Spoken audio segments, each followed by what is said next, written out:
कांग्रेस के लिए हरियाणा विधानसभा चुनाव में हार जाना राहुल गांधी और पूरे पार्टी के लिए बहुत दुखद है। दुखद इसलिए क्योंकि इस हार ने आने वाले 3 विधानसभा चुनाव के लिए एक बड़ा नैरेटिव सेट कर दिया है। सवाल है कि क्या कांग्रेस के हरियाणा में हारने से महाराष्ट्र चुनाव पर, होने वाले दिल्ली में विधानसभा चुनाव पे और झारखंड चुनाव में असर पड़ेगा? आज एक्सप्लेन बाय एबीपी लाइव में चर्चा इसी मुद्दे पर करेंगे। नमस्कार, मैं हूं आशीष सिंह आनंद।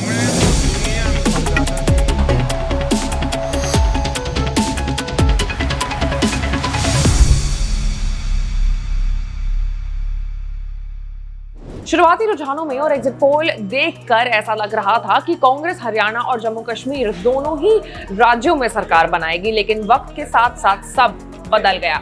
बीजेपी ने धीरे धीरे करके बढ़त हासिल कर ली। जम्मू कश्मीर और हरियाणा के चुनाव को जीतने के लिए कांग्रेस ने पार्टी का जो पूरा जोर है वो लगा दिया था। राहुल गांधी ने पूरा जोर लगा दिया था। वहीं अब इस साल के आखिर तक महाराष्ट्र, झारखंड में चुनाव होने वाले हैं। ऐसे में माना जा रहा है कि ये चुनाव कांग्रेस के लिए संजीवनी साबित हो सकती थी, मगर हरियाणा का हाल देखकर यही लगता है कि इसके जो नतीजे हैं उससे पार्टी के कार्यकर्ताओं का मनोबल और टूट सकता है और गिर सकता है। इसका असर आने वाले दोनों राज्यों के विधानसभा चुनाव पर भी पड़ सकता है।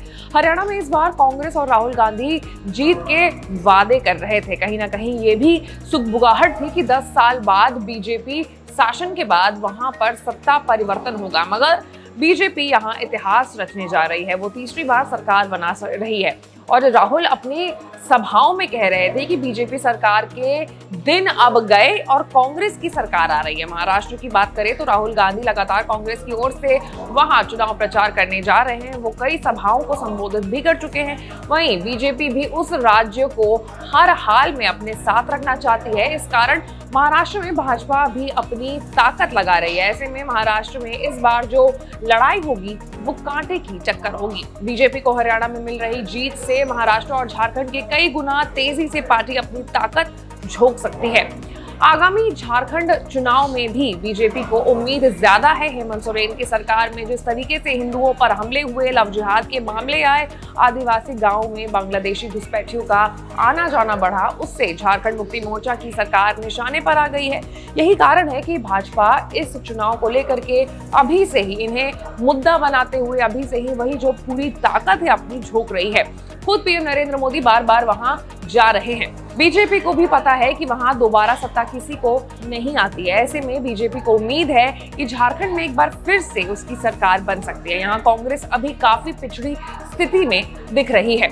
हरियाणा में इस बार कांग्रेस की जीत के दावे किए जा रहे थे। खुद राहुल गांधी बेहद एक्टिव थे, मगर इस हार से कांग्रेस का मनोबल गिर सकता है और हरियाणा कांग्रेस एक बार फिर गुटबाजी और अंतरकलह का शिकार हो सकती है। ये भी कहा जा रहा है कि इससे राहुल गांधी की जो चुनावी रणनीति है उस पर भी सवाल उठ सकते हैं। तो कुल मिलाकर की बात यह है कि अगर हरियाणा विधानसभा चुनाव कांग्रेस जीतती तो वो आने वाले 3 और विधानसभा चुनाव के लिए एक बूस्टर का काम करती, लेकिन क्योंकि ऐसा नहीं हुआ इसलिए कांग्रेस के लिए अब आने वाली जो घड़ी है, आने वाला जो रास्ता है वो और ज्यादा कठिन माना जा रहा है।